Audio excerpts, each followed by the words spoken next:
Hello friends, for this story time and sing along I will read the book Follow the Drinking Gourd, and it is written by Jeanette Winter. She also did the pictures.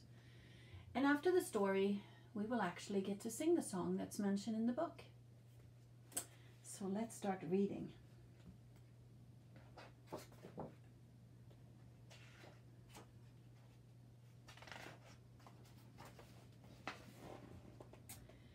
Long ago, before the Civil War, there was an old sailor called Peg-Leg Joe who did what he could to help free the slaves.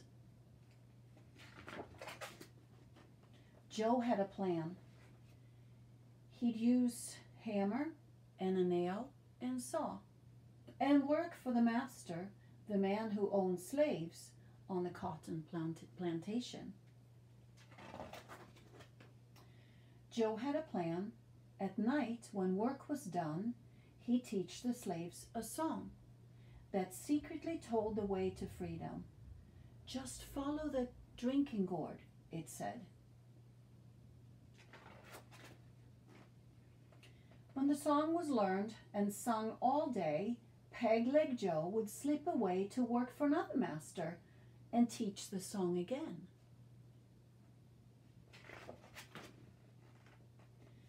One day, the slave called Molly saw her man James sold to another master. James would be taken away, their family torn apart. Just one more night together. A quail called in the trees that night. Molly and James remembered Joe's song. They sang it low. When the sun comes back and the first quail calls, follow the drinking gourd, for the old man's a-waiting for to carry you to freedom. Follow the drinking gourd. They looked to the sky and saw the stars. Taking their little son Isaiah, old Hattie and her grandson George, Molly and James set out for freedom that very night, following the stars of the drinking gourd. They ran all night through the fields till they crossed the stream to the woods. When daylight came, they hid in the trees, watching, listening for the master's hounds set loose to find them. But the dogs lost their runaway scent at the stream, and Molly and James and Isaiah, old Hattie and young George were not found. They hid all day in the wood. At night they walked again, singing Joe's song and looking for the signs that marked the trail. The riverbank makes a very good road. The dead trees will show you the way. Left foot, peg foot, traveling on. Follow the drinking gourd. Walking by night, sleeping by day, for weeks they traveled on. Sometimes berries to pick and corn to snatch, sometimes fish to catch. Sometimes empty bellies to sleep on, sometimes no stars to guide the way. They never knew what lay ahead. There was danger from men who would send them back, and danger from hungry beasts, but sometimes a kind deed was done. One day, as they hid in a thicket, a boy from a farm found them. In a bag of feed for the hogs in the wood, he brought bacon and cornbread to share. Singing low, they traveled on. The river ends between two hills. Follow the drinking gourd. There's another river on the other side. Follow the drinking gourd.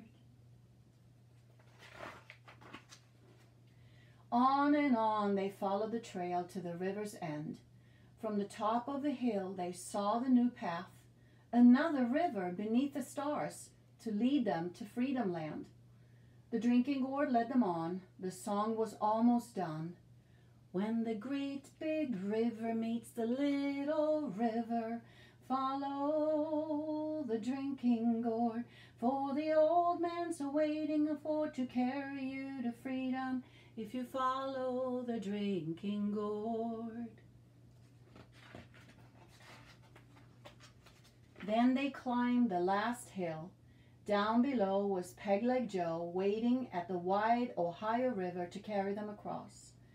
Their spirits rose when they saw the old man.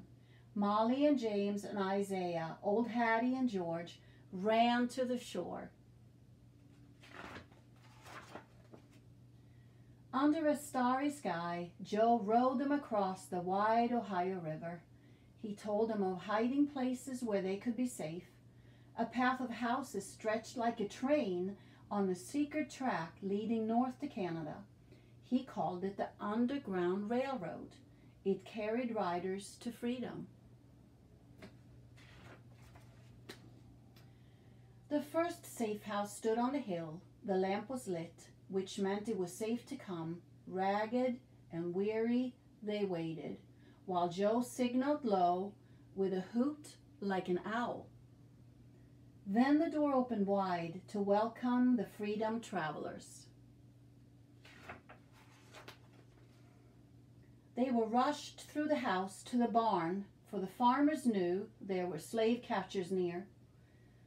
A trapdoor in the floor took them under the barn to hide till it was safe to move on, and then Pegleg Joe went back to the river to meet others who followed the drinking gourd.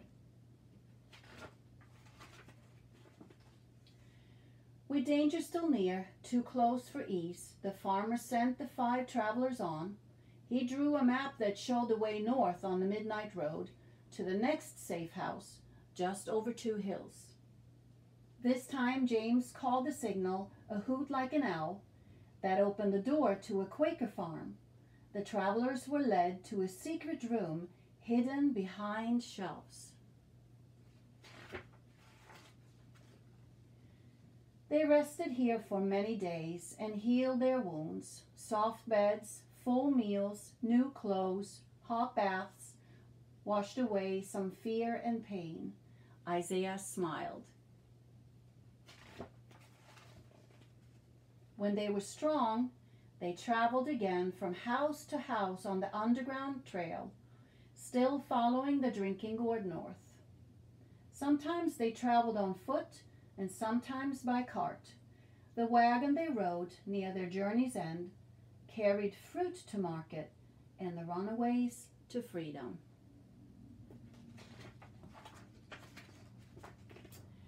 At last they came to the shores of Lake Erie. Molly and James and Isaiah, old Hattie and young George climbed aboard the steamship that would carry them across to Canada to freedom. 5 more souls are safe, old Hattie cried. The sun shone bright when they stepped on land. They had followed the drinking gourd. And that is a very good story.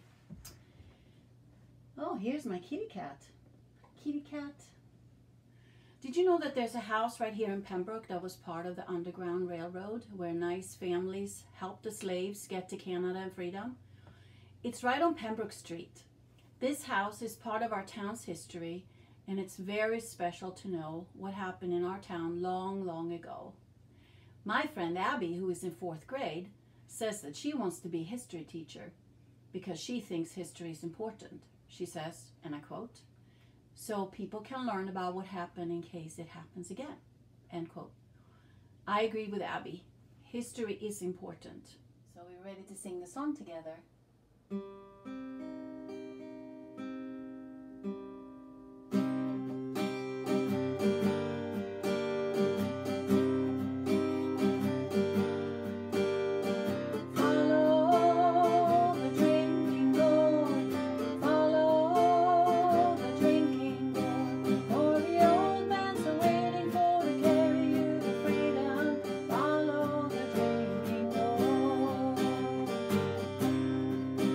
When the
that's all for today. Bye-bye. See you next time.